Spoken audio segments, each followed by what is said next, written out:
Maya Dubois was not just an entrepreneur, she was a force of nature in the technology sector. At 42, she had etched her name in the history of artificial intelligence by founding Nextech, a startup that she led with a clear vision: to revolutionize the field of AI to make it accessible and useful to everyone, without exception. His company had made waves from its inception, attracting massive investments, collaborations with tech giants and leading companies. Her work on the ethics of artificial intelligence, particularly in terms of algorithmic bias, had propelled her to the top. Maya came from a modest background. Born into a working-class family in Washington, D.C., her parents, of Haitian origin, had always emphasized education and discipline. But more than that, they had taught her to fight for her place in a world where she was expected to conform to stereotypes. At a very young age, Maya understood that as a black woman in a field dominated by white men, she would not only have to excel, but surpass everyone's expectations to prove her legitimacy. And she had done it. His successful career was the result of his sacrifices: sleepless nights coding, reading research, and attending international conferences. Her peers respected her, her employees considered her a steadfast mentor, but despite all this, she knew she carried a double burden: being a black woman in a world often too ready to judge her. That morning, before the conference, Maya felt a mix of excitement and calm, as she did before every speaking engagement. She was eager to share her recent research on AI and the impact of emerging technologies on social inequality. His speech was planned in front of a prestigious audience: CEOs of large companies, venture capitalists, influential researchers, and politicians. She had been preparing for this for months. Maya knew this conference would be a key moment in her career, a way to advance her ideas in a space where influence was immense. The hotel where the event was held was a temple of luxury. An imposing building, with white marble and sparkling crystal chandeliers, decorated with modern statues and designer furniture. As soon as she entered, Maya felt eyes on her. This was not unusual. In these spaces, she knew that she was always being scrutinized, and that at every step, she had to appear impeccable. Her clothes, a black designer dress with minimalist but refined accessories, were carefully chosen to reflect her seriousness while asserting her own identity. But that day, that attention gave way to something more insidious. The security guard at the entrance, a man in his 50s, seemed absorbed in thought. When Maya stepped forward, he looked up, a brief hesitation marking his gaze, before asking her dryly, "What are you here for, ma'am?" Maya, used to the suspicion she aroused in these kinds of places, replied calmly, "I'm here for this morning's conference." But instead of greeting her like a speaker who was going to light up the stage in a few minutes, the agent stared at her for a moment, as if he had to check her words. Then he turned to another employee, a young man in uniform, and gave him an instruction in an authoritative tone. "Show her the employee exit, she has to go." Maya's heart sped up a little, but she kept her composure. She thought it was a mistake. Maybe there was confusion over her identity. Maybe he thought she was a hotel employee. But she hadn't anticipated what happened next. Without another word, the employee guided her to a back door, the employee door, where canvas bags and cleaning supplies were piled up. No look accompanied this gesture. Nobody stopped him. He was not even asked for his papers. She found herself in a confined, cramped space, where the walls seemed to block out the light. The pungent smell of chemicals hung in the air, and the sound of cleaning carts echoed off the cold tiles. The next moment, reality hit her like a punch. She was mistaken for a cleaning lady. Maya froze. It wasn't just a case of mistaken identity. It wasn't just a misunderstanding. It was an overt expression of how she had always felt as a black woman in spaces dominated by people who couldn't see her in anything other than stereotypes. She thought of her own mother, who had always told her, "In this world, you will need more than skill, my daughter. You will need courage, heart, and nerves of steel." Maya had always known the road would be difficult, but this kind of humiliation, in broad daylight, in public, and in a place where she came to share her knowledge, affected her deeply. She realized that this was not a simple mistake, but a reflection of the expectations and judgments that society projected on her, a person they did not see as worthy of the place she occupied. A feeling of shame set in, not for herself, but for society which continued to lock her into boxes, to assign her roles that she had never chosen. Maya remained in this squalid room for several minutes, time seeming to drag on inhumanly. The smell of cleaning products still floated around her, making her feel nauseated, which she fought back with difficulty. The room was cramped, poorly lit, with piles of dirty laundry and carts full of household products. Maya felt like she was in another world, a world where her position as a speaker, as manager of a renowned startup, had no importance. She was reduced to a stereotype, to a figure who did not belong to this space of luxury and prestige. The minutes passed, and with each passing second, his indignation grew. She forced herself to breathe deeply, trying to calm the rage that was boiling inside her. She knew that this humiliation was not just an isolated incident. It was a reflection of the systemic injustice she fought against every day, a stark reminder of what people like her were often forced to endure, even after reaching heights in their field. Seeing the hotel employees passing by, Maya felt invisible, like an unwanted shadow. The shifty glances they exchanged between them, the palpable embarrassment they felt without daring to intervene, only added poison to the humiliation she was experiencing. Every moment spent there, in this cramped space, was another lesson in the incomprehension of one's place in this world. She was the woman who, her whole life, had to prove herself at every step, prove that she deserved every inch of the space she occupied, but society didn't seem ready to see her for what she was. Finally, the anger within her burst forth, cold, determined. She couldn't let it get her down. Neither this situation nor the story of his life would end on this note of humiliation. She stood up, shaking the shame from her shoulders like one shakes dust from a coat. It was time to end this absurd game. She walked with a firm step, the heels of her pumps echoing down the hallway, as she made her way to the front desk. The entire hotel seemed to freeze around her, but Maya knew she had to act with all the dignity she could still muster. She was Maya Dubois, a woman who had forged her destiny in the tech industry, and she wasn't going to let a security guard, or anyone, make her doubt her place. The reception was exactly as she had imagined it.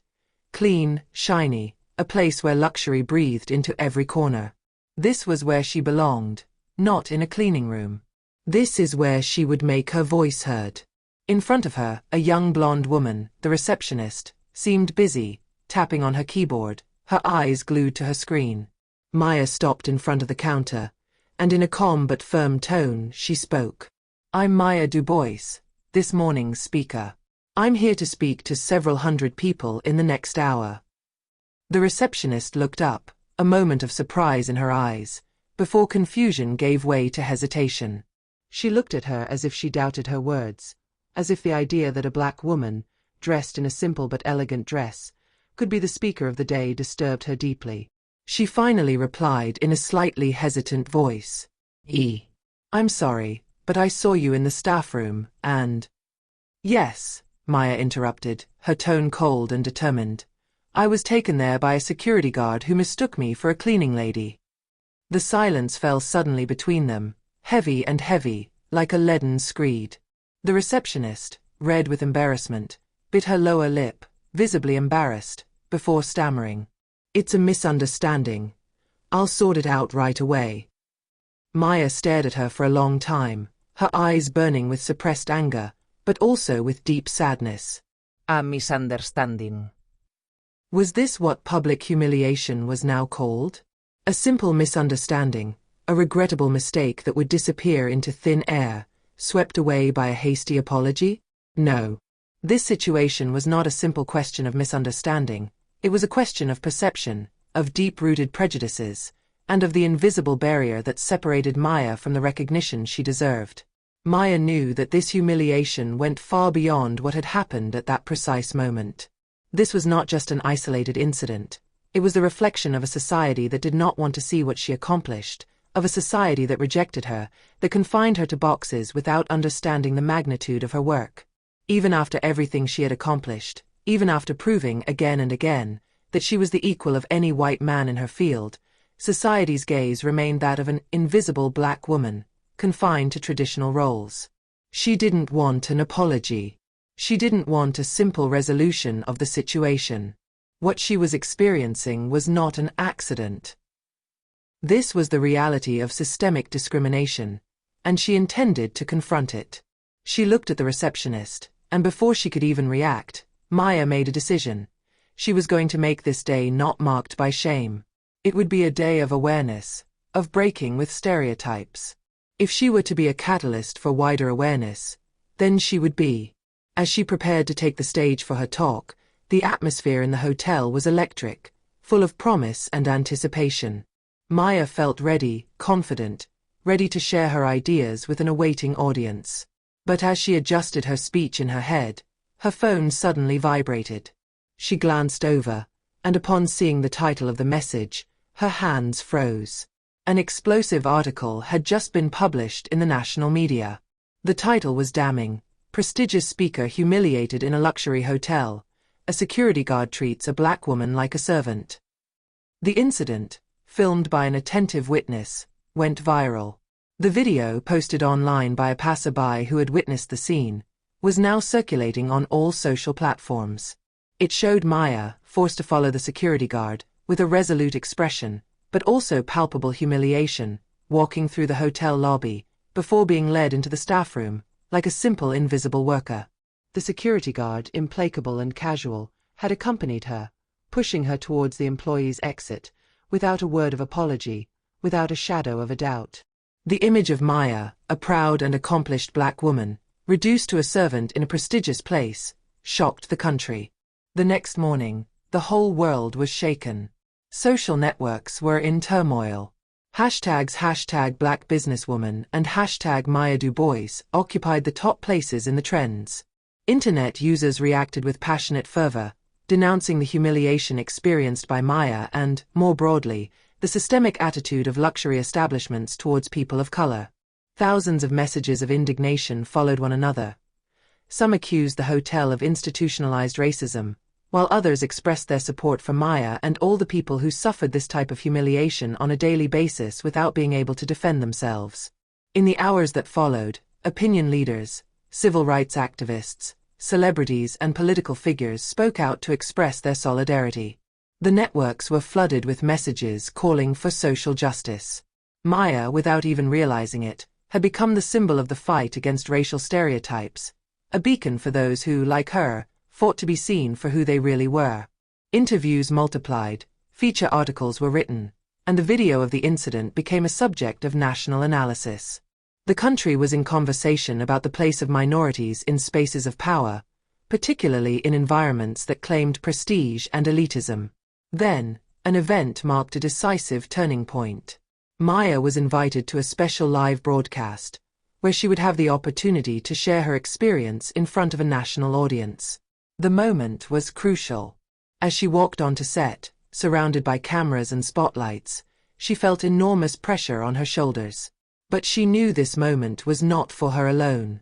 She was no longer just Maya Du Bois, the speaker at a prestigious conference. She had become the spokesperson for all those who had been reduced to the invisible. During the broadcast, with calm determination, Maya addressed the audience. His voice, although soft, was imbued with unwavering strength. She explained the situation, describing how this humiliation went far beyond a personal incident. She spoke of how, all her life, she had had to overcome obstacles far more insidious than simple direct discrimination, how every success she achieved, every milestone reached, seemed immediately called into question, not about her abilities, but about the color of her skin. "I am not the first to experience this kind of humiliation. I will not be the last," she said, her gaze fixed, a glint of indignation in her eyes. "But I refuse to be reduced to that. It's not just me, it's a question of dignity for all those who fight every day to exist in a world that wants us to believe that our skin color is more important than our intelligence, our work, our value." Her words resonated as a rallying cry, not only for herself, but for a generation of people of color who still saw themselves facing an invisible ceiling. The media, journalists, opinion leaders could no longer ignore this message. In just a few minutes, Maya had transformed a degrading situation into a powerful speech, a manifesto for human dignity. In response to the incident, the hotel issued a public apology, but the actions that followed were even more revealing. The security guard was suspended, an internal investigation was launched, and measures to improve employee training on diversity and inclusion were promised. But that wasn't the main change Maya was expecting. What she had accomplished, what the incident had triggered, was much more than just an isolated incident. The entire system, that of luxury establishments and elitist spaces, began to be called into question. Society, in one way or another, had been forced to face its unconscious biases, its discriminatory practices.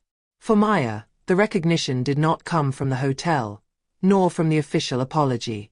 It was not just a personal victory. What she had accomplished went much further. She had broken the silence. She had become a leading voice in the fight against racial prejudice, not only in business circles, but also in society at large. His name was now synonymous with courage, dignity, and the fight for justice.